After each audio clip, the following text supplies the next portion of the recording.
আপনারা কি জানেন, কম্বোডিয়াতে মানুষের মৃত্যুর পর তাদের শেষ কার্য সম্পাদনের জন্য একটি বিশেষ ফুল ব্যবহার করা হয়। চলুন আজকে সেই ফুলটি নিয়েই কিছু বলা যাক। এই হলো সেই ফুল, আর এই ফুলের নাম হলো আকন্দ। এটি অ্যাপোসাইনেসি পরিবারের একটি গাছ, যার সায়েন্টিফিক নেম ক্যালোট্রপিস জাইগেন্টিয়া। আসলে বন্ধুরা, এই আকন্দ কিন্তু দুই প্রকারের হয়ে থাকে। একটি হলো বড় আকন্দ বা শ্বেত আকন্দ, যার রং কেমন হয় বলুন তো, সাদা বা হালকা বেগুনি রঙের। আর একটি হলো ছোট আকন্দ বা লাল আকন্দ।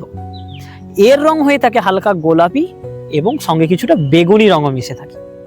মার্কিন যুক্তরাষ্ট্রের হাওয়াই দ্বীপপুঞ্জের শেষ রানী লিলিও ক্যারানি, তিনি আকন্দের এই সাদা এবং বেগুনি ফুলকেই রাজকীয় প্রতীক মনে করতেন। তিনি এই ফুলকে মালা হিসেবেও পরিধান করতেন। চলুন আজকের এই ভিডিওর মাধ্যমে আমি আপনাদের এই আকন্দ গাছের কিছু উপকারী গুণ সম্পর্কে জানাবো। আসলে বন্ধুরা, এই যে আকন্দ গাছের পাতা আপনারা দেখছেন, এই পাতা কিন্তু খুবই উপকারী। যদি এই পাতার উপরে আপনারা সরিষার তেলের প্রলেপ দিয়ে হালকা গরম করে কোনো ব্যথার জায়গায় সেঁক দেন, তাহলে কিন্তু ওই ফোলাভাব বা ব্যথা কিন্তু দ্রুত উপশম হয়। তাই এই পাতাকে কিন্তু প্রাকৃতিক পেনকিলার বলা হয়। তো আর একটি জিনিস আপনাদের দেখাই আমি। এই যে আমি পাতাটি ভেঙেছি, দেখুন এর মধ্যে একটি সাদা কষ বা আঠালো অংশ বেরিয়েছে। এই আঠার সঙ্গে যদি আপনারা সরিষার তেল মিশিয়ে কোনো গায়ের চুলকানির জায়গাতে লাগান, তাহলে কিন্তু সেটিও উপকার পাওয়া যায়।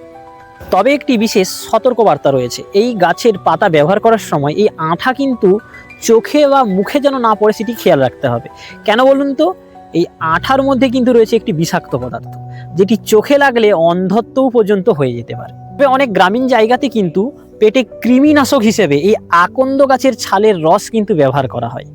এছাড়াও বন্ধুরা, এই আকন্দ গাছের রস এবং পাতায় বিষাক্ত পদার্থ থাকার জন্য এটি কিন্তু কীটনাশক হিসেবেও ব্যবহার করা হয়ে থাকে।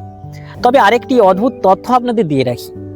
এই যে আকন্দ গাছের ফুল দেখছেন, এই ফুলের মধ্যে যে বীজ থাকে, সেই বীজের মধ্যে তুলোর আঁশের মতন একটি গঠন থাকে, আর যার ফলে এই বীজগুলো কিন্তু সহজে বাতাসে ভাসতে পারে এবং বাতাসে ভেসে ভেসে এরা এক প্রান্ত থেকে অন্য প্রান্তে ছড়িয়ে যায়।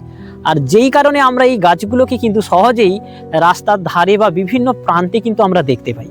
তবে মজার বিষয় কি জানেন, মনার্ক নামক একটি প্রজাপতি, তারা কিন্তু তাদের বংশ বিস্তারের জন্য এই গাছের উপরেই নির্ভরশীল হয়, এবং তাদের যখন লার্ভা বা শুঁয়োপোকাগুলো নির্গত হয়, তারা কিন্তু এই গাছের পাতা খেয়েই বড় হয়।